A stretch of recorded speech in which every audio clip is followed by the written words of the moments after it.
Today, on Call Out, Nelson Search and Rescue rookies show their stuff while helping an injured hiker. I heard a snap, and I thought to myself, that doesn't sound good. And later, an RCMP forensics team hunts for evidence and documents a scene where a missing hunter's body is being found. Doesn't matter where the physical evidence takes us, we just follow it. And as we follow it, it allows us to present all the facts in court and ultimately reach the truth.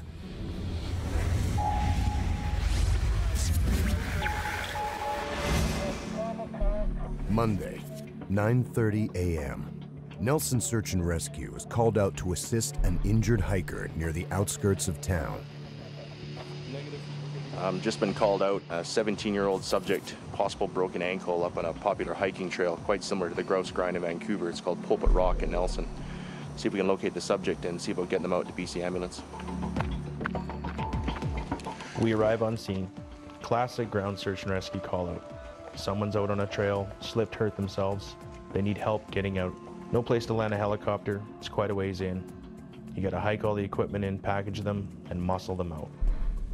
As with many call-outs, the mission specifics have evolved.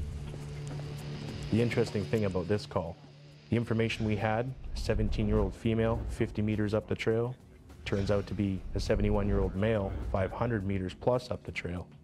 Someone gets a cell phone, makes a 911 call. That information passes through several people before it gets to us, the members arriving on scene. That initial information is never the same. It's hard to prepare for these things because you never know what you're going to get when you really get there, so you got to bring it all. The injured hiker is Ron Fearing from Courtenay, British Columbia on Vancouver Island. Ron is an avid sportsman, an outdoor enthusiast with extensive hiking experience, including a trek to the base camp at Mount Everest in Nepal. I'm bouncing down the trail here, and I'm feeling really good, because I've been up here before on Friday, and I don't know what happened. I just, left leg went out from underneath me, and I heard a snap. And I thought to myself,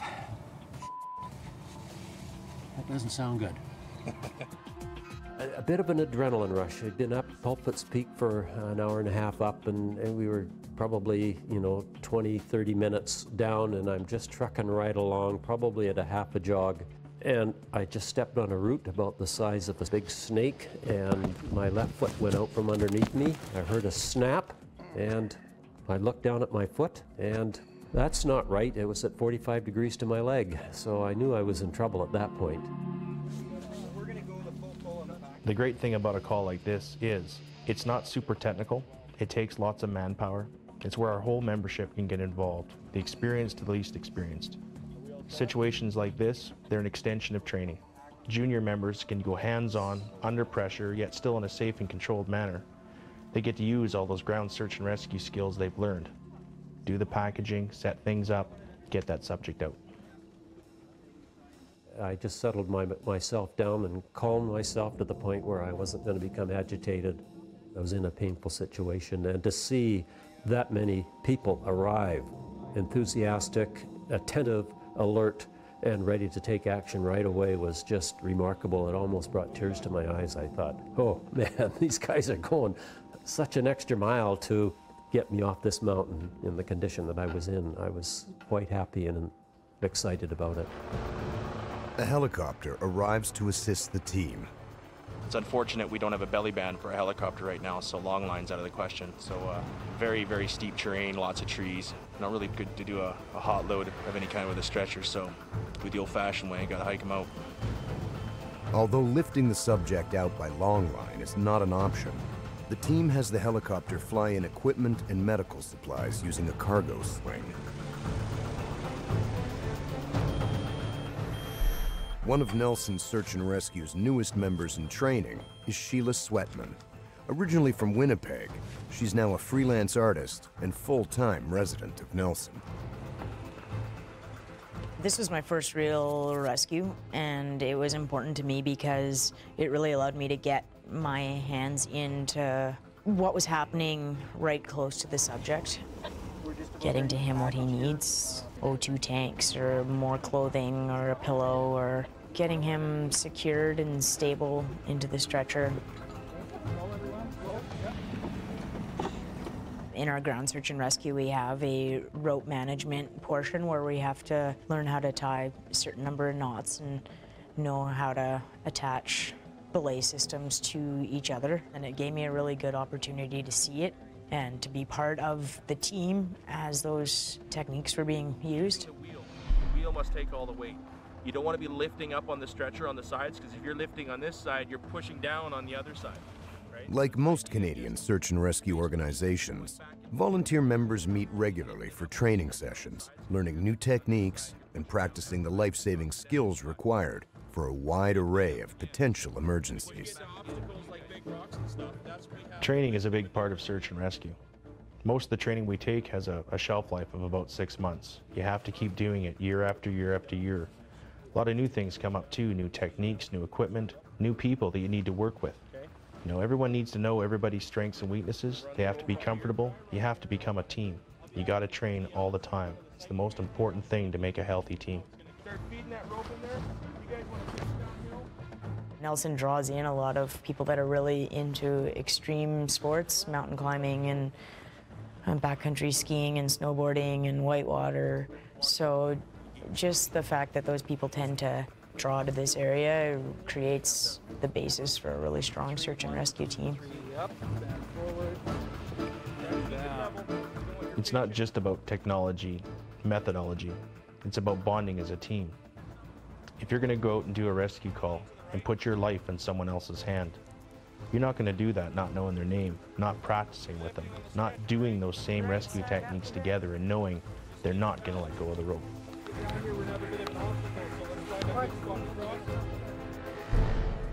There's a few spots on that trail in particular that we had to lift and get down on rocks, and the trail's tight and there's 5 or 6 of you around the stretcher trying to stabilize it and make sure it doesn't skid away. So you have to be conscious of what's coming up and what you're going over and communicate with the people that you're working with. It doesn't look simple at all, and I'm not so sure it's simple for them, but it sure looks scary to me. And one false step by any one of those members, and you know, I'm jarred and in a very vulnerable condition, and they did it masterfully. It was like I'm floating on air going down there. When we're carrying out the subject on the stretcher, you have to be very conscious that he does have a broken leg, and to what extent we don't know. So you always have to assume that it might be worse than it is and constantly monitor your subject. And he was really conscious and able to respond. Sometimes that may not be the case. So you have to be thinking for your subject. You're doing great. Yeah, how are you guys are doing great. Thank you. How are you doing, guys. Ron? I'm doing good. You're doing Thanks, great everyone. too. We got the easy job. Okay, rock up. So our subject's just coming down to the first access road. We're going to load him into the back of a pickup truck to take him down the last little bit here. BC ambulance is waiting just down on the pavement. Should be a pretty quick transfer. With the most challenging portion of the ordeal now behind him, a relieved and very grateful Ron Fearing jokes with his rescuers. Oh, guys, I can probably make it from I can probably make it from No, you know what? We want to get paid all the way to the bottom. That's right. Well, search and rescue to me was a thing that I'd never ever thought of. It was just one of those things that I was going too fast, probably, and the thought of that happening just never entered my mind until suddenly I'm down. They did a remarkable job, and I just have to give my thanks, very hearty thanks to those team members, and thank you for volunteering.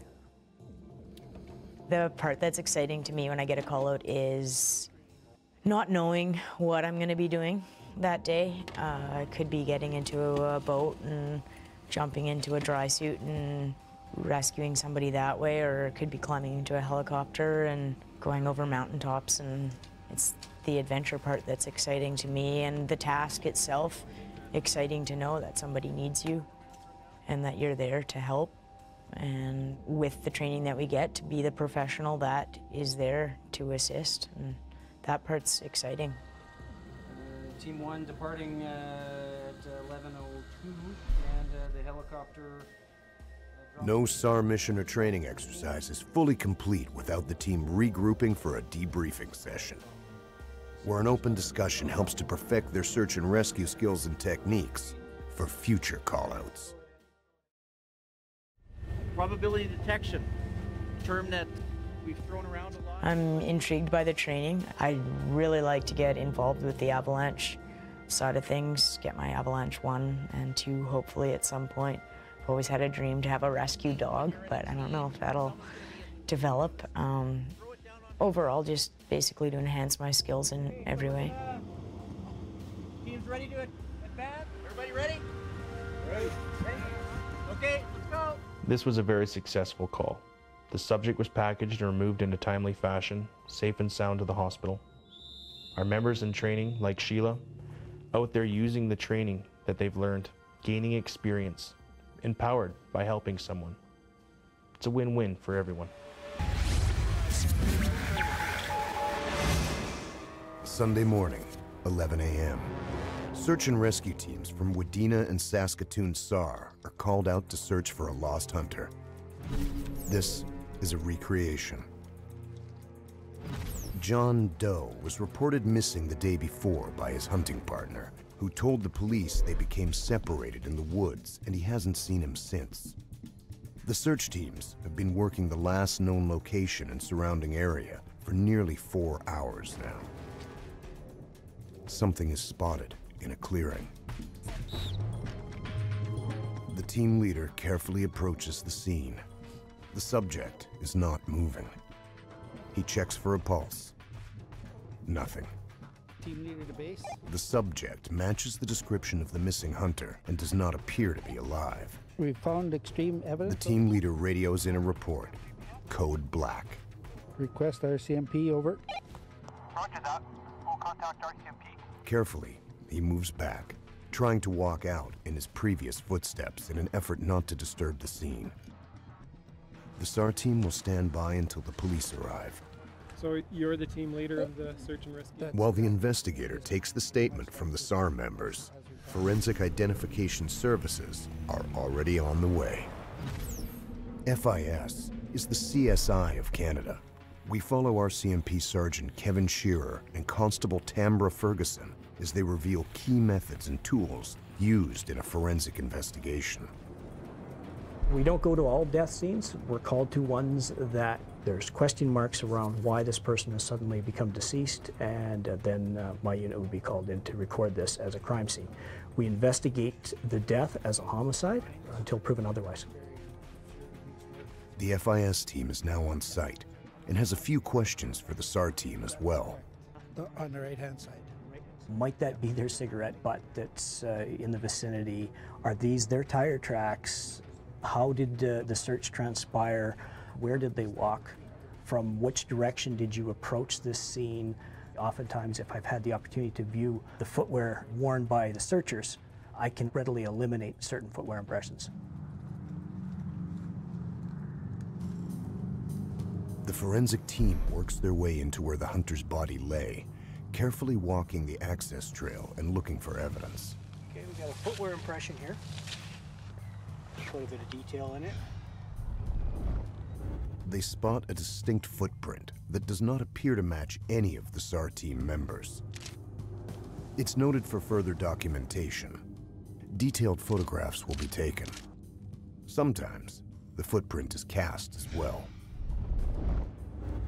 If we have actual three-dimensional cast to compare to the shoe, we may be able to pick up accidental characteristics that our photographs, a two-dimensional medium, would not actually give to us. The team picks their way through the brush. I look at the area around me in a grid, and I make a mental note of what's in that grid. And then I come back to it and I harvest it later. Physical evidence is very fragile. It's not always visible. We try to keep the crime scene as pristine as possible, and we want nothing disturbed because we don't want to contaminate any evidence or destroy any evidence. Having established a safe path around the evidence, the team begins to document the scene, shooting video first and then moving on to still photography. The idea is to give the courtroom viewer a very good understanding of how that scene is laid out. We use photographic linkage, so it's easy to walk the courtroom viewer through the scene, and they're able to maintain their orientation in the scene. There's a shell casing over there somewhere. The coroner arrives. A coroner must attend to order an autopsy. A suspicious death requires an autopsy. In some cases, we really don't know or have any idea what the cause of death might have been prior to the autopsy. You know, when the body was at the scene because of clothing or whatnot, we may not have been aware that this was a shooting death. And it's the autopsy that tells us what we should be looking for back at the scene. The body is removed. With video and photography of the scene complete, the team now marks each piece of evidence with crime scene placards. They will photograph each item and how it relates to the scene. We don't know what evidence is relevant or what is or is not evidence. Therefore, we err on the side of caution and we take anything that presents a question mark to us. Many times there is an assigned exhibit custodian that's able to track the evidence from the scene right through to the courtroom to maintain its integrity. What story will these cartridges tell? Expended cartridges can be a very significant evidence, something that we are always mindful of when we're searching a crime scene. They test to ensure that it's blood on the scene, then gather samples from key areas. We have bloodstain analysts that we can call into a crime scene to analyze the bloodstain patterns. Blood is evidence in itself for the sake of DNA. With all visible physical evidence documented and gathered, the team tapes off the scene. They sweep the area with a metal detector. The evidence that we're looking for can be very small and not easy to detect, and we use whatever tools we have available to try and find it, or be satisfied that there isn't any. One tool, the forensic light source, or FLS, is a black light that spots evidence you cannot see in daylight. We use it for photographing trace evidence that we otherwise can't see. We use it for fingerprints, for searching for hair and fibers. We may use it for looking for semen at a sexual assault scene. The evidence is taken away for analysis. It may come to my office for analysis for fingerprints, for footwear impressions, tire impressions, physical matching. DNA, hair, fiber, and other more complex analysis is done at a forensic lab. The forensic team's role continues in court. Our job is to give the court a clear understanding of the layout of the crime scene, and subsequent witnesses that take the stand are then able to refer to the photographs that we've taken to explain their involvement in this crime scene. We give opinion evidence such as fingerprint individualizations, footwear individualizations, physical matching.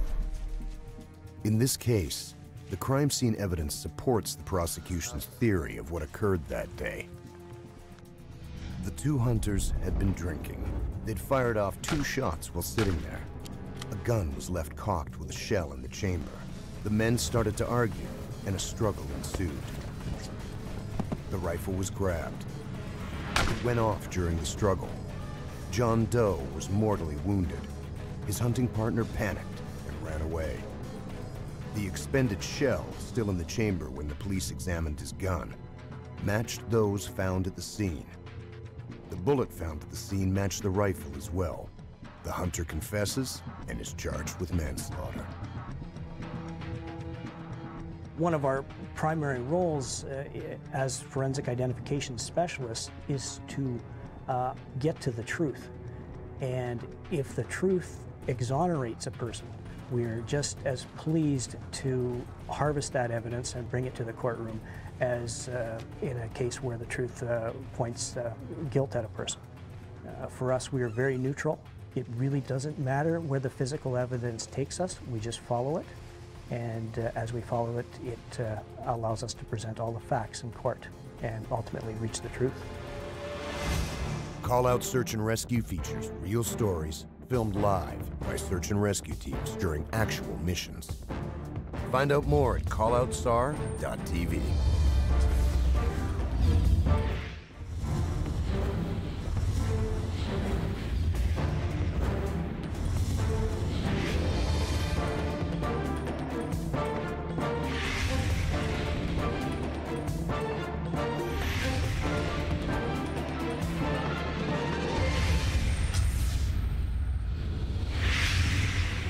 Today, on call-out, Nelson Search and Rescue is en route to search for a missing jet skier. Nobody can find him. They just found the jet ski floating, so we're responding right now to see if we can find the gentleman and hopefully have a good outcome.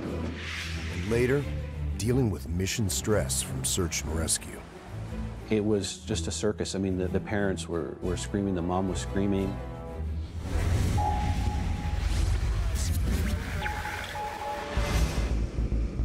Saturday, 4:28 p.m. Nelson Search and Rescue was called out to a jet ski incident east of Nelson on Kootenai Lake. We've been called out for a marine rescue. There's a jet skier about 45 minutes ago that had some form of distress. He's been off his machine, no thermal protection, no PFD, and in the water for almost an hour now. Nobody can find him. They just found the jet ski floating, so we're responding right now to see if we can find the gentleman and hopefully have a good outcome. Situations like this, you have to gather most of the information when you get there. It was only a few kilometers away, a few minutes by boat. We rocketed down there. We could see in the distance a jet ski being towed by a boat, and there was a boat approaching us. We talked to the folks in the first boat. Off that buoy when you went in. All right. And where's the girl? Just inside the bay? They told us there had been 2 people on a jet ski that had had an accident. One was on shore, one has been missing for almost an hour at this point. Well, this changes everything. He's not going anywhere. We're going to go and make contact with the girl right now and get the actual story here. Copy. Someone's been missing for an hour, someone's on shore. We need to take care of that person first, get first-hand account of what happened. The team goes directly to a nearby dock where a local resident is waving them in. I got there within 5 minutes. Okay. The resident describes how he used a small boat to tow the jet ski and female passenger to the beach. Is she with anybody? There is somebody. Okay. He informs the Nelson team that the young woman is up at one of the cabins. Chris Armstrong goes to investigate. These are tough situations. Coming into this, knowing there's a lot of emotion, she told me that she was doubling on a jet ski with another gentleman.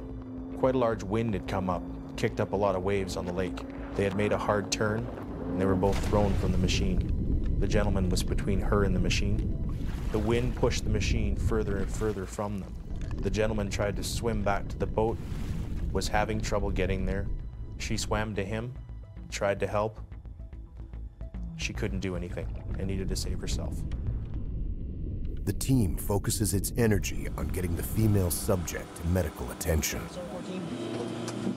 Go ahead. We're transporting the young lady who's got a banged shin, minor injury. Copy. She's in shock. She's been through a traumatic experience. Our first priority is to transport her to BC Ambulance, make sure she's in good hands and good care. Many times, even when a subject is not physically injured, they will be packaged and cared for just to help minimize the emotional stress of the situation. Once she was packaged and taken care of by BC Ambulance, we had a big job ahead of us. We have a missing person who's now hour 45 minutes missing. It's starting to get dark. We have very little time to get something done. Figures from the beach dock to the Dolphin straight out, 150. Now, with additional members on board, the Nelson team returns to the location where the subject was last seen.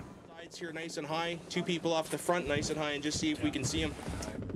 As a search helicopter flies overhead, they will conduct a surface grid search in the fading light, and then use underwater drop cameras after dark.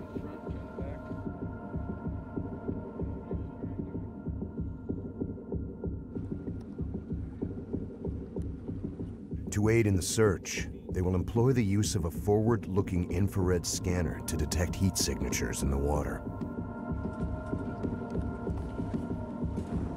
It's the right shape, color, and everything in it. Yeah.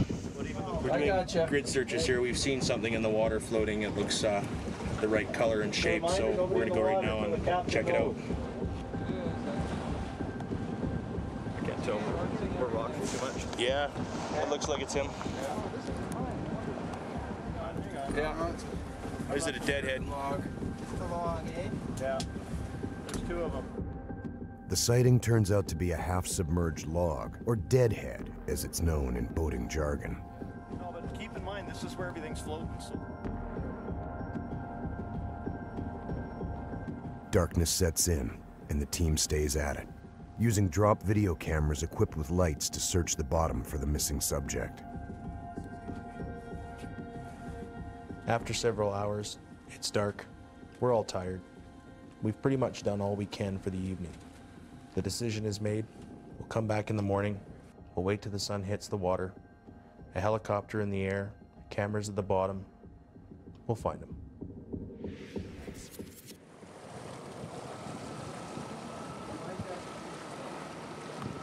We've come back out this morning to see if we can find our missing subject.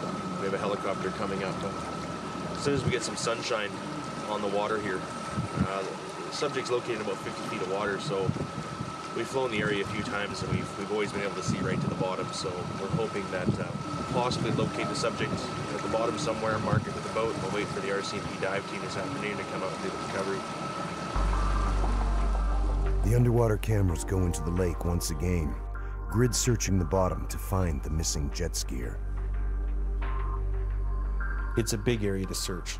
Our cameras only cover a few feet of bottom at one time, so we have to be very careful how we use our time. First thing we do, we estimate where the point last seen was. We GPS that location. From that location, we use the GPS plotter to create grids, so we're crossing back and forth in layers across the bottom, looking at only a few feet of the bottom at one time. It's a long process. At the same time, we have a helicopter in the air. This is a river. There is current in the water. If the subject has drifted or moved downstream, we have to use that helicopter to search the whole corridor, see if we can find him elsewhere. The helicopter is doing a much broader search.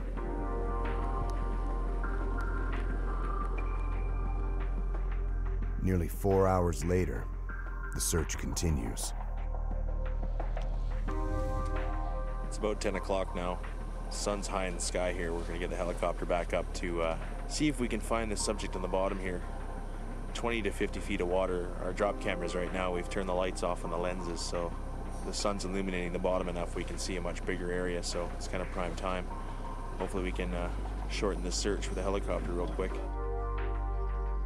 So I think we'll do okay. There's not much current in the bottom, so hopefully we're successful. Family and friends have come out to help with the search.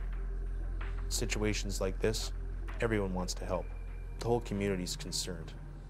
Family, public, there's many boats on the water, all doing the same thing. We searched the whole area, and it's a big area. We were going to spell off some of our members and bring on some new members to continue the search.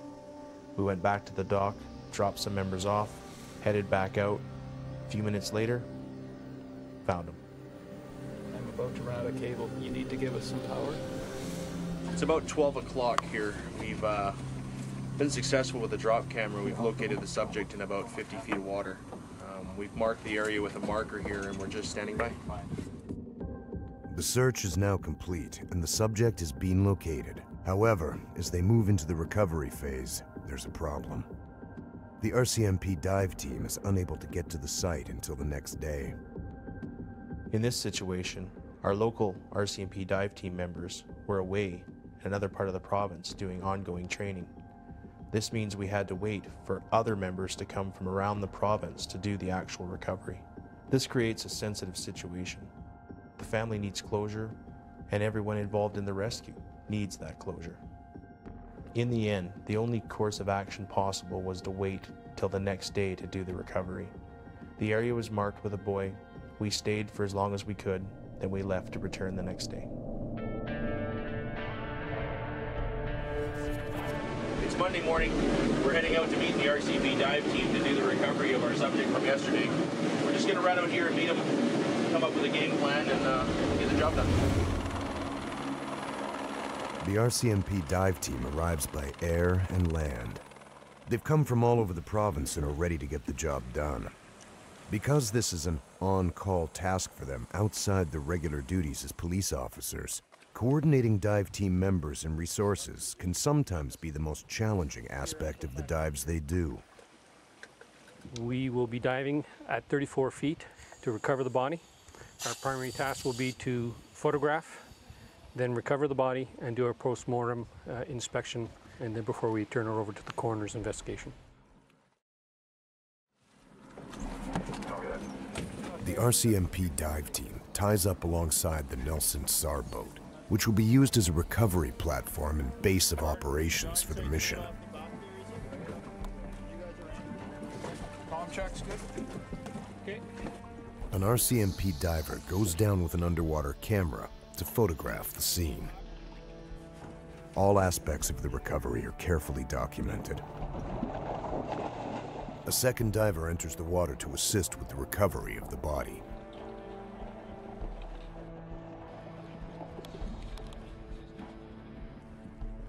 The coroner and the RCMP conduct a preliminary survey of the subject after being brought on board the SAR boat.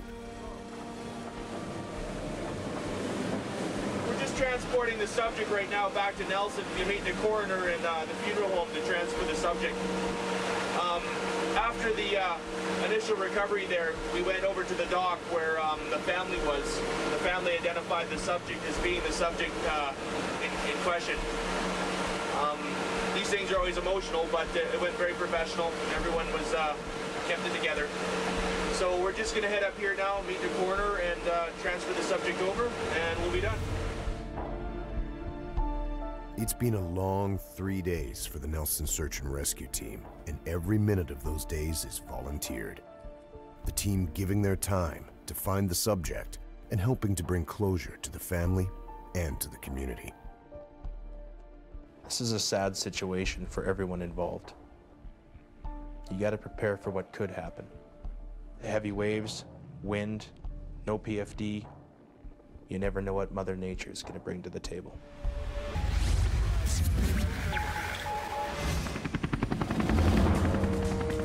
When search and rescue teams are on a mission, the dangers are not just physical. There are emotional risks as well. It can be traumatic work. SAR member Gary Swan knows what it's like. He attended a call-out for a boy who had fallen off a cliff into a pool of violent water. It was a fairly popular swimming hole. I'm familiar with it. I grew up near it. I used to swim there myself. And it was just a circus. I mean, the parents were screaming, the mom was screaming, and I grabbed the pole and managed to feel around the bottom of the pool for him and got him up close enough that I could drop the pole and grab the boy. And the paramedics were there, and it was just a mob scene, of course, but we worked real hard on this kid to try to get him going. And it became pretty clear that, you know, things weren't going well. The boy did not survive. It wasn't until after, when it was over and I was taking my gear off, that it really hit me, like what we just did and who that subject was. He was just a kid. I mean, same size as my boy. It was rough. I looked at the situation a lot afterwards. What the hell could I have done better? What did I do wrong? It weighed very heavily on my mind. Gary's reaction to his experience is called critical incident stress. When mission trauma occurs, specially trained members are on hand to provide CISM, critical incident stress management. All of a sudden he was laid there. We provide psychological first aid to those volunteers. We find this really helps the SAR volunteer as an individual. It helps their families, but it also helps them stay with search and rescue. Disassociated.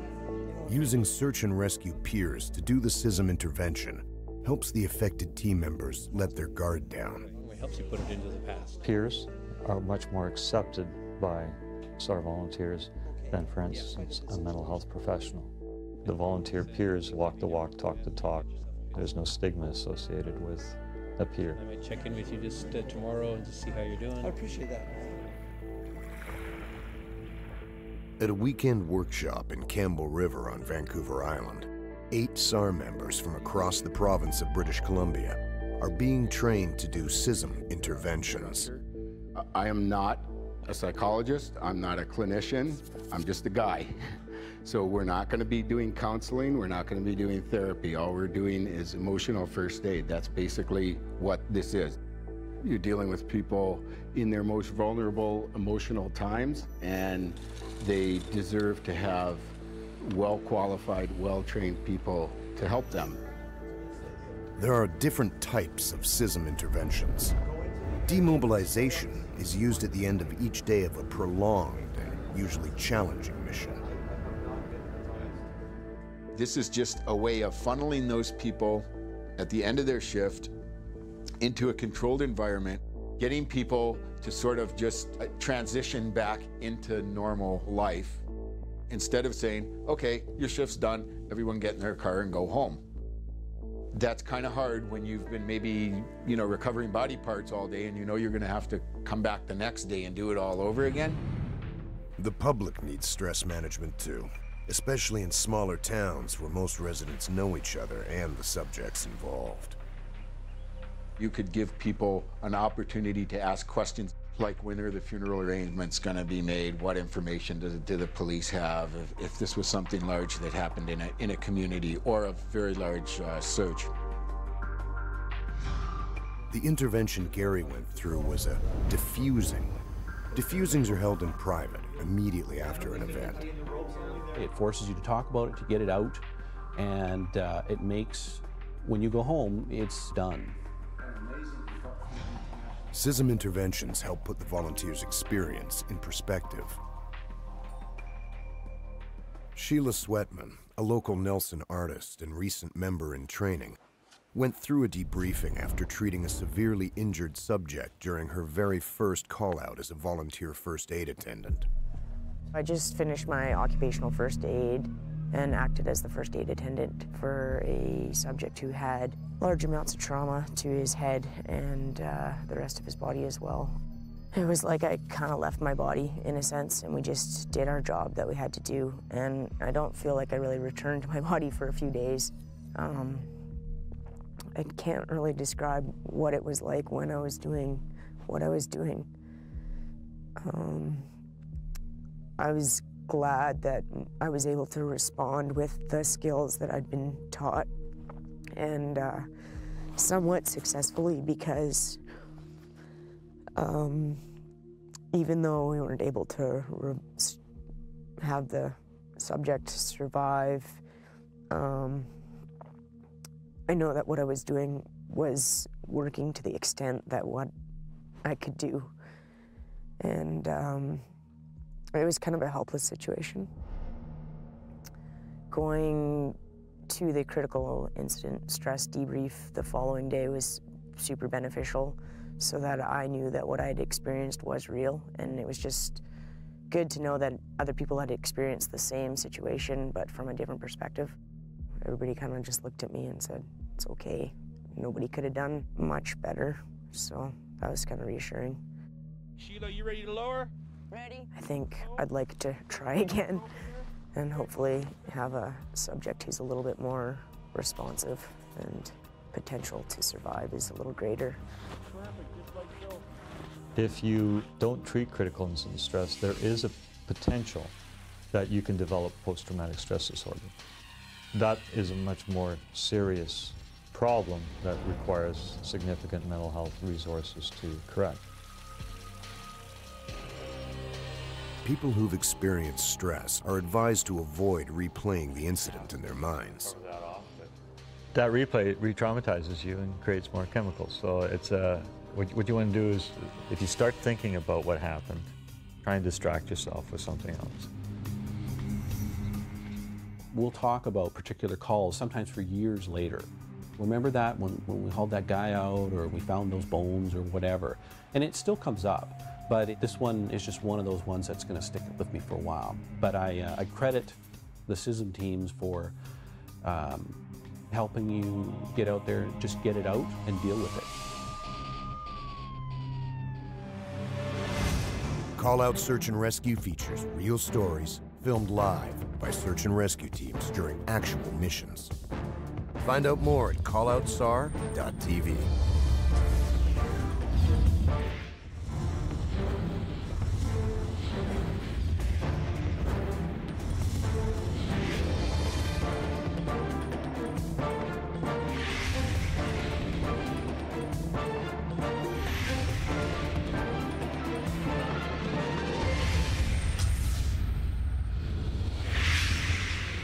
Today, on Call-Out, Penticton SAR does a late-night rope rescue on a steep embankment. The fire department's located the subject unconscious, 250 plus downslope.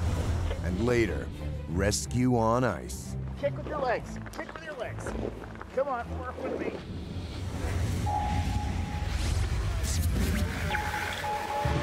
Sunday, 7:51 p.m. Penticton Search and Rescue is called out to do a rope rescue on a seriously injured driver who was thrown from his truck as it crashed down a steep embankment just minutes from town. The fire department is already on site administering first aid to the subject. The Penticton rope team assembles its SAR base and gears up for the rescue. PennSAR is in particular demand for this type of mission, and for good reason. We have a certified rope rescue team that can respond quickly and with the equipment and the expertise needed to do the job. Hey, everybody got a radio? That ability didn't just happen. PennSAR built their team from the ground up, fundraising $75,000 to buy the gear they'll use on this rescue. They have 16 fully certified volunteer members. Still, with the minimum 6 members needed to do a high angle or steep embankment rope rescue, they're operating at a bare minimum. They're volunteers, and people aren't always available.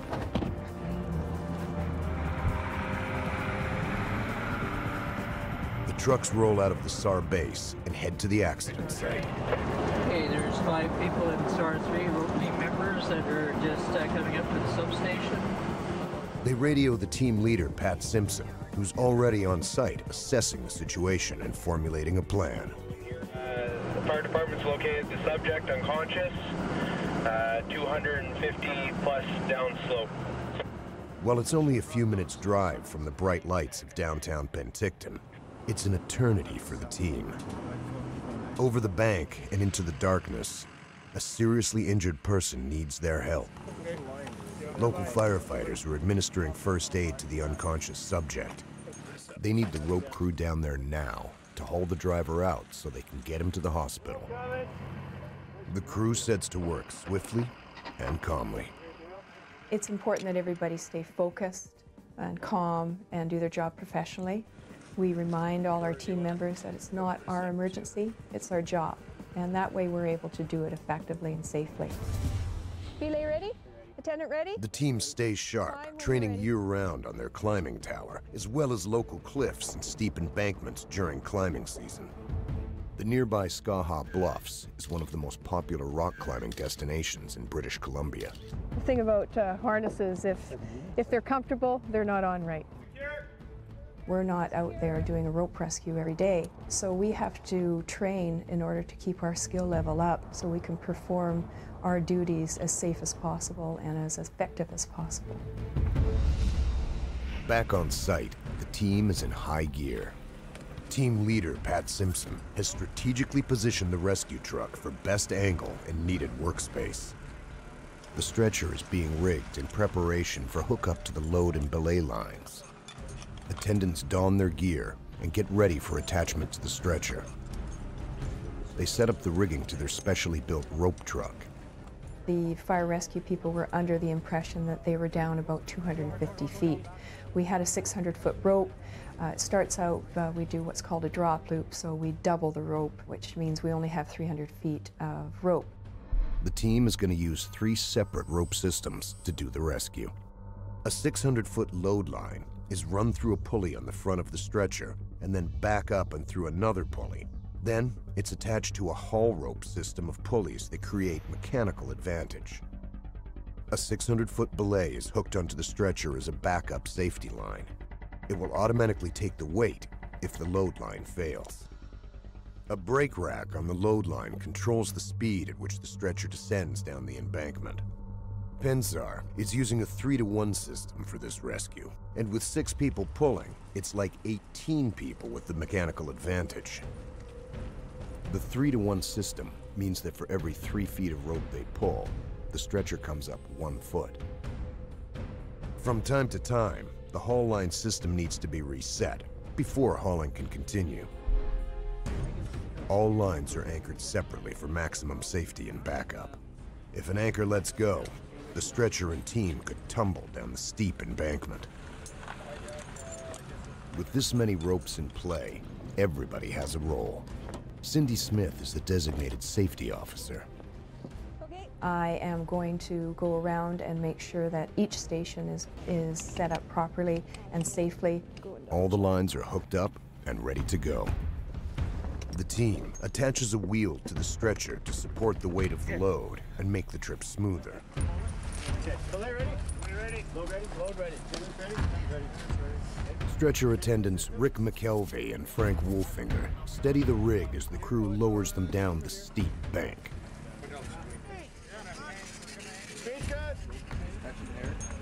They will need to rely on radio communications from here on out because of the distance to the subject. Frank and Rick will be in the dark most of the way. The edgeline person is the eyes and ears of the team leader, looking and listening for any sign of trouble or needed assistance. Down below, the attendants are finding the terrain very challenging. It's a very steep slope. The footing it goes from sandy to sagebrush. There are logs in the way that the stretcher has to be lifted over with the wheel. They skillfully navigate their way down until the stretcher attendants are nearing the end of their rope and they haven't reached the subject yet.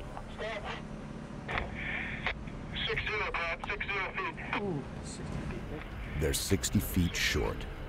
We're going to have to add some rope into the system, which means tying a knot on to the initial rope and passing that knot through the brake rack system. Ready for down slow? Attendants ready, down slow. Down slow.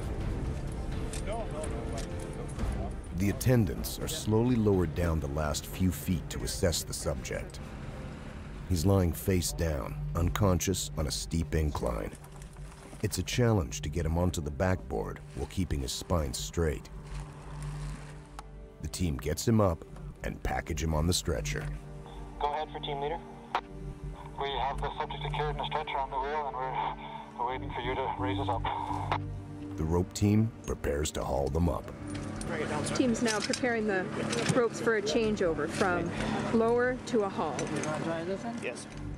The 6-person team starts hauling, keeping a steady pull on the line, but ready to stop at a moment's notice. The terrain is even harder to overcome on the way up. The stretcher attendants no longer have gravity on their side, and the extra weight of the subject makes for hard work. Stand by, team leader. We'll have to reposition our wheel. An ambulance from nearby Summerland is on site. They're cross-covering because Penticton received 3 emergency calls in a short period of time. Every part of the team's rope training is coming into play. Another complication pops up. We need more oxygen down to the subject, so one of our members is just attaching himself to the line and walking down the hill attached to the line as a safety.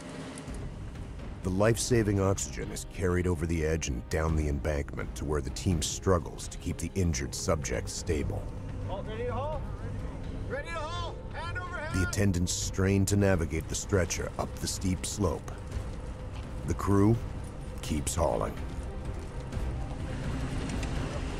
The stretcher approaches the top. The haul is nearly done. Your fingers, everybody.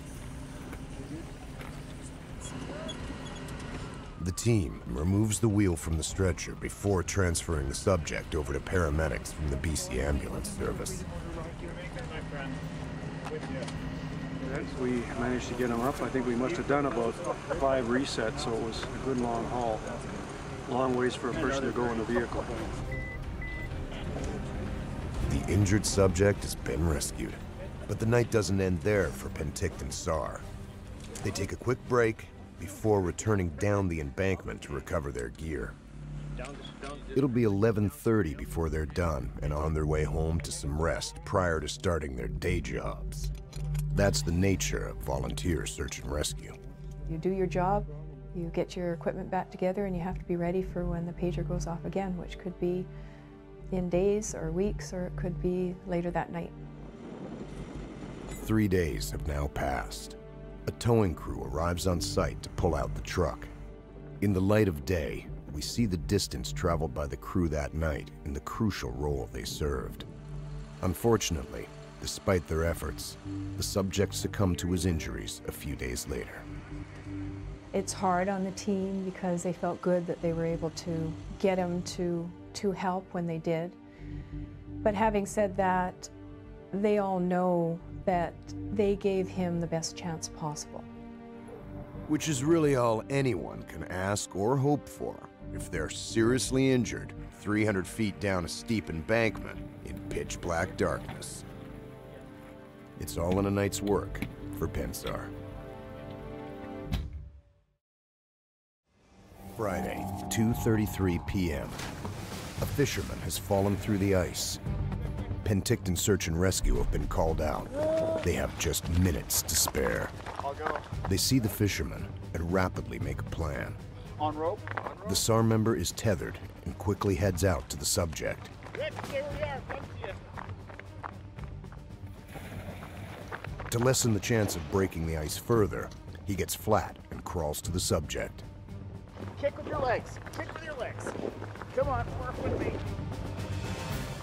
The fisherman is pulled out. The SAR member wraps around him and signals to the team on shore to haul them to safety. Survival depends on how fast they can get a subject out before hypothermia sets in or drowning occurs. Pull him in. Penticton SAR are training in ice rescues. Okay, there you go.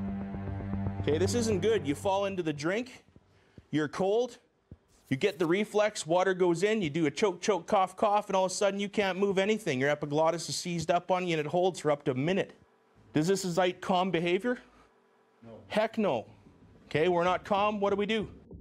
We panic. We panic because we don't have a path to follow. The most critical thing we need is air and we're not getting it. Our body starts to react to it in an emotional panic state. Okay. Approximately 24 people fall through the ice and die every year in Canada. Over the next 2 days, these 9 SAR members will learn how to save themselves and others should they fall through the ice. Chris Armstrong, a multifaceted rescue specialist and Nelson SAR member, will guide them through the course. The idea is to have our tethered person go out to the edge and see if we can't break through. So it is pretty thick, right? I mean, somebody give a pound right there and see if you can break through that little hole and see what the thickness out here is. It looks like probably greater than 6. Ice thickness is, of course, a critical factor. So is its strength. New ice is usually stronger than old ice. River ice is usually weaker than lake ice. The SAR members are training on a lake today. What do we know about this ice? We can put a truck on this stuff. Really nice and thick, okay? We can tell we're getting the radiant effect here. We're coming into spring. We've had warm temperatures. There's lots and lots of cracks in here. We've got a melt freeze layer on the top that's been cycling a lot, but we got good solid ice underneath. The group breaks up the ice to create different rescue scenarios, starting with self-rescue. There are different ways to get onto stable ice if they've fallen in. Remember, we're simulating here, right, that this ice is rotten and broken up. So when we climb out, we're going to roll away. If we use the picks to get out, we're going to drag ourselves along the ice with the picks and get away from that weak ice. Quick, quick, quick. The longer we spend in the water, the more time we're losing, right? One after the other. Okay, get to that edge. Get yourself up and roll away. Keep going, keep going, keep going. I love the water. Water's okay. It's actually warmer than what I'm used to, so I'm liking this. With confidence on the ice and in the water established, they start to learn how to rescue others. I'm going to be the subject out in the water. We're going to simulate that I'm unable to effect my own rescue, so we're going to have to do what they call a live swim or a live bait swim. So somebody's going to be tethered and monitored by a line tender on shore, and they're going to effectively come and rescue me from the ice jam out here through the broken ice. Hey, Hamish! Hamish, if you can hear me, swim. The rescuer calls to the subject, aiming to instill calm and get the person to help in the rescue rather than impede. Come on, this is gonna be tough, you guys. 2 guys on there. We gotta pull them through and over that ice. This is probably the most simple form of going out there, getting somebody and pulling them back. Show them how difficult this form of rescue is, and then we'll start using the tools, boogie boards, rafts, canoes, whatever we got. They really start to see how important these tools are and how they can be utilized to quickly perform the rescue. That's hard work.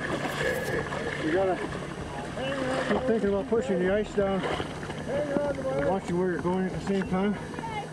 It's a lot of work even though you're being pulled. My body's warm. My hands are wet and they're a little bit cold. Otherwise, I'm not too bad. Hey, push that ice away and down. Make a hole. With these rescuers, with these rescue PFDs, we have an extrication leash that actually is tethered to the back of the suit, which is good when you're hanging onto a subject and being pulled backwards to fight your way back, but also the ice is hitting you in the back and you're being pulled backwards. We're trying it, seeing how it feels. These guys are learning practically what works, what doesn't.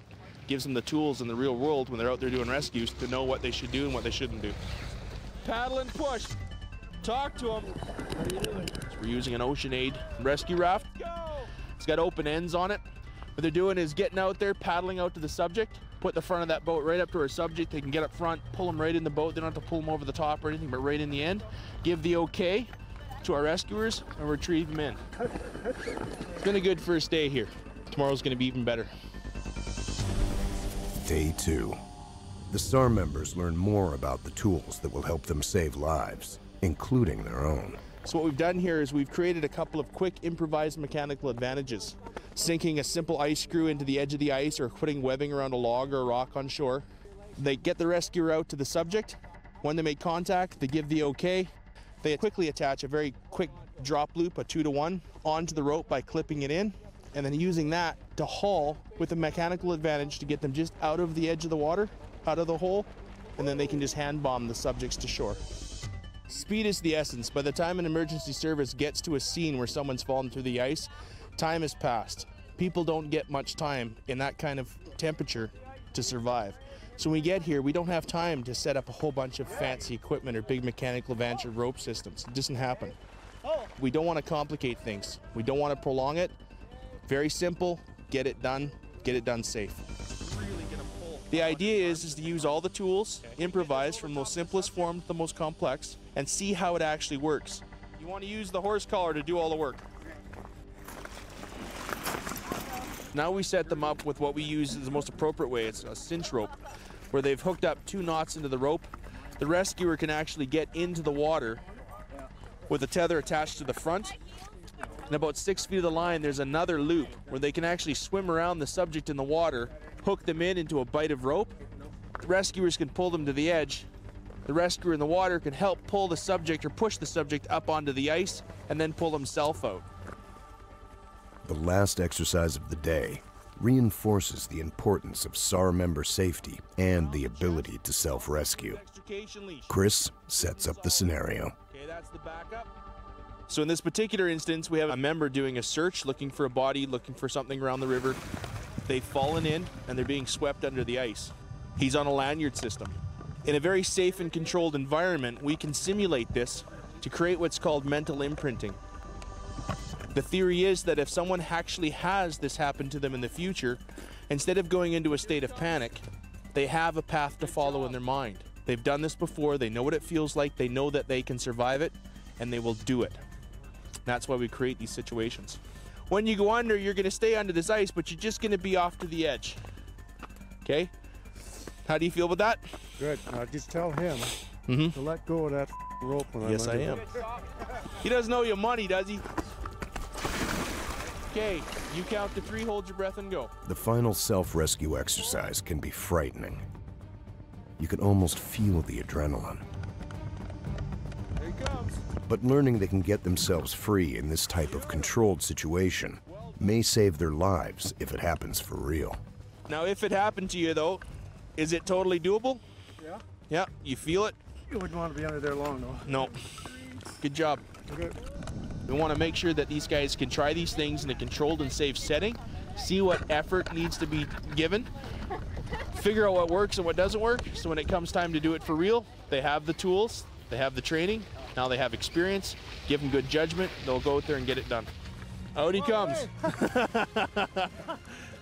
A happy wrap-up this time, and with this kind of training, hopefully the same in a real emergency.